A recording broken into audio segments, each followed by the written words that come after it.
Oggi parliamo soprattutto della traduzione, come avete visto, ma non è semplicemente così, non si tratterà di ascoltare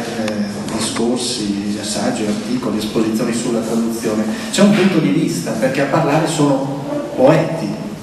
che sono anche traduttori, poeti che traducono poeti, è un po' la peculiarità, insomma, di questa prospettiva. E in fondo c'è il Gonzalo shakespeariano rivisto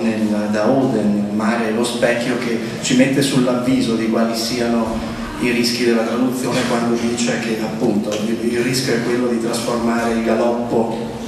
del verso, del ritmo, della musica in un piccolo trotto, la visione in idea e l'ironia raggelata in facezia. E quindi qui abbiamo non solo appunto degli studi, no, delle esposizioni, ma anche delle pratiche, delle esperienze con una sensibilità particolare. E niente, lascio subito la parola al maestro di coloro che sanno, qualcuno che sa meno, ma in generale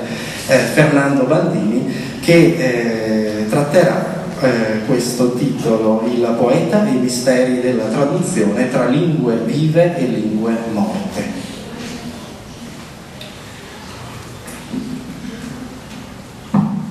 Ringrazio Nassi per l'immeritato elogio di maestro di coloro che sanno, che gli è permesso perché non deve più fare esami con me e quindi non ha intenzioni recondite nella sua forma di elogio. Il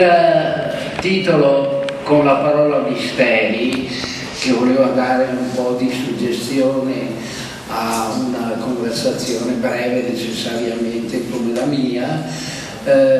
voleva individuare le cose che non si dicono della traduzione in un periodo culturale come il nostro, dove scienze linguistiche e studi di poetica hanno scritto moltissimo sulla traduzione, ma certe cose sfuggono.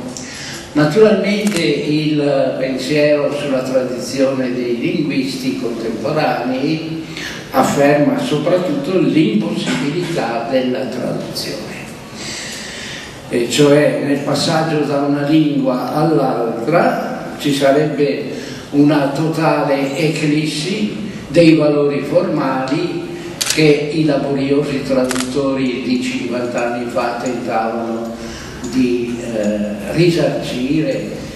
traducendo naturalmente, poeticamente, ma vedremo che questo comportava quella che io chiamerei la ritrascrizione di un testo,